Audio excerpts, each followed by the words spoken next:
Hello guys, তোমরা সবাই কেমন আছো? আশা করি ভালো আছো। তো সেদিন কোথায় চলে গেছিলাম? হ্যাঁ, দাঁড়াও বলছি। তো সেদিন একটু কাজ ছিল, কাজটা সেরে এত গরম পড়েছে, স্বস্তির জন্য একটু আইসক্রিম খেয়ে নিলাম বেরিয়ে। তো আইসক্রিম খেয়ে ভাবলাম একটু বিশালে কালেকশন দেখা যাক, তো বিশালে গেলাম। দেখো, তোমাদের একটু দেখিয়ে দিচ্ছি কালেকশন ফটাফট করে। আর ডিটেলসে দেখতে চাইলে বললো, আমি তাহলে গিয়ে একটা বড় ব্লগ বানিয়ে নিব ওখানে। তো তারই লিফটের অপেক্ষা করছিলাম, লিফটটা আসতে দেরি হচ্ছে, ওই জন্য আমরা সিঁড়ি দিয়ে উঠে গেলাম। তো এটা হলো বাচ্চাদের সেকশন।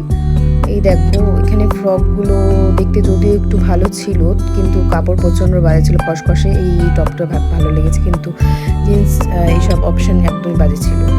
মোট কথা বিশালে কালেকশন আমার একদম পছন্দ হয়নি। তবে বেরিয়ে একটু ফুচকা খেয়ে নিলাম।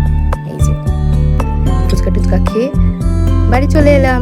আর আসার পথে কি দেখি দেখো তোমরা, পুজোর প্যান্ডেল কিন্তু শেষের দিকে একদম, আর পুজোও কিন্তু বেশি দিন নাই। তোমাদের সবার পুজোর শপিং শুরু হয়েছে তো? কমেন্টে জানি।